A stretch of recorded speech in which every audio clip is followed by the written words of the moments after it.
नमस्कार। Organic chemistry की दुनिया में एक बार फिर से स्वागत है। आज हम लोग बात करने वाले हैं दो बहुत ही ज़रूरी रिएक्शंस की, SN1 और SN2। अच्छा, ये जो न्यूक्लियोफिलिक सब्स्टिट्यूशन रिएक्शंस है ना, ये समझिए ऑर्गेनिक केमिस्ट्री की एकदम नींव है और आज हम इन्हें बहुत ही आसान भाषा में समझने की कोशिश करेंगे। तो आज का हमारा सफर कुछ इस तरह का रहेगा। सबसे पहले समझेंगे कि ये न्यूक्लियोफिलिक सब्स्टिट्यूशन आखिर है क्या। फिर हम SN1 और SN2 मैकेनिज्म की गहराई में उतरेंगे, दोनों को आमने सामने रखकर कंपेयर करेंगे और फिर देखेंगे कि असल दुनिया में इसका इस्तेमाल कहाँ होता है। और हाँ, आखिर में एक छोटा सा टेस्ट भी होगा। तो चलिए फिर शुरू किया जाए। चलिए पहले सेक्शन से शुरू करते हैं। न्यूक्लियोफिलिक सब्स्टिट्यूशन क्या है? इसे बस एक केमिकल अदला बदली के तौर पर सोचिए, इससे ज्यादा कुछ नहीं। तो सबसे पहला सवाल मन में यही आता है कि मॉलिक्यूल्स की इस दुनिया में आखिर एक ग्रुप दूसरे ग्रुप को हटाकर उसकी जगह लेता कैसे है। ये वो प्रोसेस है जिसके बिना केमिस्ट्री में अनगिनत बदलाव मुमकिन ही नहीं है। और इसी प्रोसेस का नाम है न्यूक्लियोफिलिक सब्स्टिट्यूशन रिएक्शन। देखिए, ये एक ऑर्गेनिक रिएक्शन है जिसमें एक फंक्शनल ग्रुप, जिसे हम लीविंग ग्रुप कहते हैं, बाहर निकल जाता है और उसकी जगह एक दूसरा फंक्शनल ग्रुप ले लेता है जिसे हम न्यूक्लियोफाइल कहते हैं। मतलब सीधी सी बात है, एक आया और दूसरा गया। इस इमेज पर जरा गौर कीजिए। यहाँ जो एल्काइल हैलाइड है वो हमारा सबस्ट्रेट है। अब देखिए, OH- एक न्यूक्लियोफाइल की तरह आता है और X- जो कि लीविंग ग्रुप है उसकी जगह ले लेता है। बस यही है पूरी कहानी। कितना सिंपल है ना?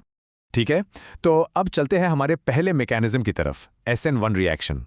इसे एक 2 कदमों वाले सफर की तरह समझिए।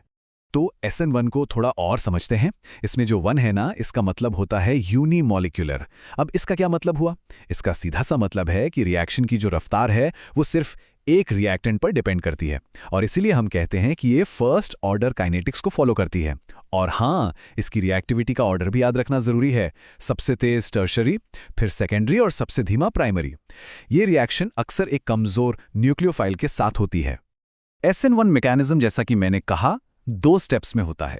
पहला स्टेप, कार्बोकैटायन का बनना। इसमें लीविंग ग्रुप मॉलिक्यूल को छोड़कर चला जाता है और कार्बन पर एक पॉजिटिव चार्ज आ जाता है। ये स्टेप बहुत धीरे धीरे होता है और यही पूरी रिएक्शन की स्पीड को तय करता है। और फिर आता है दूसरा स्टेप, न्यूक्लियोफिलिक अटैक। जैसे ही कार्बोकैटायन बनता है, न्यूक्लियोफाइल फौरन उस पर अटैक करके फाइनल प्रोडक्ट बना देता है। ये स्टेप बहुत तेज होता है। अब इस तस्वीर में देखिए, यही पहला स्टेप दिखाया गया है। ब्रोमाइड आयन, जो हमारा लीविंग ग्रुप है, वो धीरे धीरे अलग हो रहा है और उसके जाते ही एक स्टेबल टर्शरी कार्बोकैटायन बन जाता है। बस यही धीमा कदम है जो पूरी रिएक्शन की रफ्तार को कंट्रोल करता है। चलिए अब SN1 से आगे बढ़ते हैं और देखते हैं SN2 रिएक्शन मैकेनिज्म को। SN1 के 2 स्टेप्स के ठीक उलट ये सिर्फ एक ही झटके में हो जाता है। SN2 में 2 का मतलब है बायमॉलिक्यूलर, यानी रिएक्शन की स्पीड 2 रिएक्टेंट्स पर निर्भर करती है। मतलब ये सेकेंड ऑर्डर काइनेटिक्स को फॉलो करती है। और यहाँ रिएक्टिविटी का ऑर्डर SN1 से एकदम उल्टा है।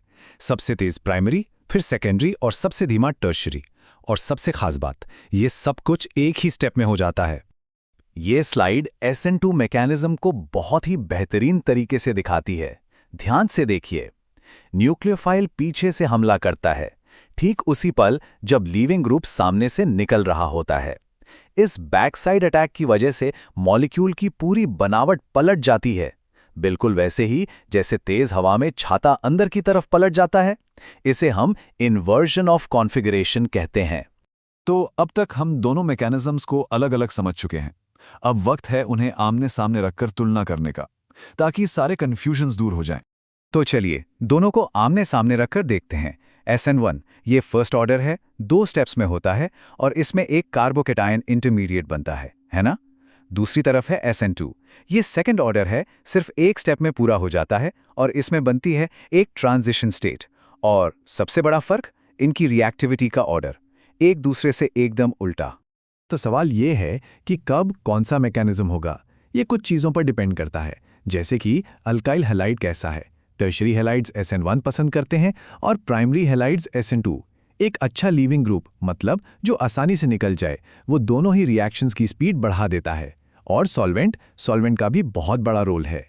पोलर प्रोटिक सॉल्वेंट जैसे पानी या अल्कोहल SN1 को फेवर करते हैं, जबकि पोलर एप्रोटिक सॉल्वेंट जैसे एसीटोन SN2 को। चलिए, बहुत हुई फ्यूरी की बातें। अब देखते हैं कि असल में ये मैकेनिज्म काम कैसे करते हैं, और इसके लिए सबसे अच्छा उदाहरण है ल्यूकस टेस्ट। ल्यूकस टेस्ट एक बहुत ही कमाल का केमिकल टेस्ट है। इसका इस्तेमाल प्राइमरी, सेकेंडरी और टर्शरी अल्कोहल्स में फर्क करने के लिए किया जाता है, और ये पूरा टेस्ट उनकी अलग-अलग रिएक्शंस की रफ्तार पर ही बेस्ड है। यहां देखिए, टर्शरी अल्कोहल्स रिएजेंट डालते ही फौरन रिएक्ट करते हैं और एक धुंधलापन सा आ जाता है। पता है क्यों? क्योंकि वो एक स्टेबल टर्शरी कार्बोकैटायन बनाकर तेजी से SN1 मैकेनिज्म के जरिए रिएक्ट कर जाते हैं। वहीं दूसरी तरफ सेकेंडरी अल्कोहल्स को रिएक्ट करने में करीब 5 मिनट लग जाते हैं। और प्राइमरी अल्कोहल्स का क्या? वो तो कमरे के तापमान पर रिएक्ट ही नहीं करते। वजह साफ है, प्राइमरी कार्बोकैटायन बहुत अनस्टेबल होता है, तो SN1 तो हो नहीं सकता, और इस टेस्ट की जो कंडीशंस हैं वो SN2 के लिए भी अच्छी नहीं होती। तो देखा कैसे मैकेनिज्म के सिद्धांत सीधे सीधे प्रैक्टिकल केमिस्ट्री में दिखते हैं। ठीक है, तो अब तक हमने जो भी सीखा है उसे परखने का समय आ गया है। चलिए, एक छोटा सा क्विज हो जाए। पहला सवाल, सोचिए, एक रिएक्शन है जिसमें प्राइमरी एल्काइल हैलाइड है और उसे पोलर एप्रोटिक सॉल्वेंट में किया जा रहा है। ये रिएक्शन बहुत तेज है, तो मैकेनिज्म क्या होना चाहिए, SN1 या SN2? जवाब है SN2। क्यों? क्योंकि प्राइमरी हैलाइड और पोलर एप्रोटिक सॉल्वेंट दोनों ही SN2 रिएक्शन की निशानियां हैं। अगला सवाल, SN1 रिएक्शन की पूरी रफ्तार को कौन सा स्टेप कंट्रोल करता है? याद कीजिए, वो जो धीमा वाला स्टेप था। बिल्कुल सही, कार्बोकैटायन का बनना वही रेट डिटरमाइनिंग स्टेप है। और ये रहा आखिरी सवाल, SN2 रिएक्शन के दौरान जो मॉलिक्यूल की बनावट पलट जाती है, उस प्रोसेस को क्या कहते हैं? जी हाँ, उसे कहते हैं इन्वर्जन ऑफ कॉन्फ़िगरेशन। ये समझना कि मॉलिक्यूल कैसे और क्यों पलटते हैं, इन रिएक्शंस को समझने के लिए बहुत ज़रूरी है। उम्मीद है कि इस पूरी चर्चा से मदद मिली होगी।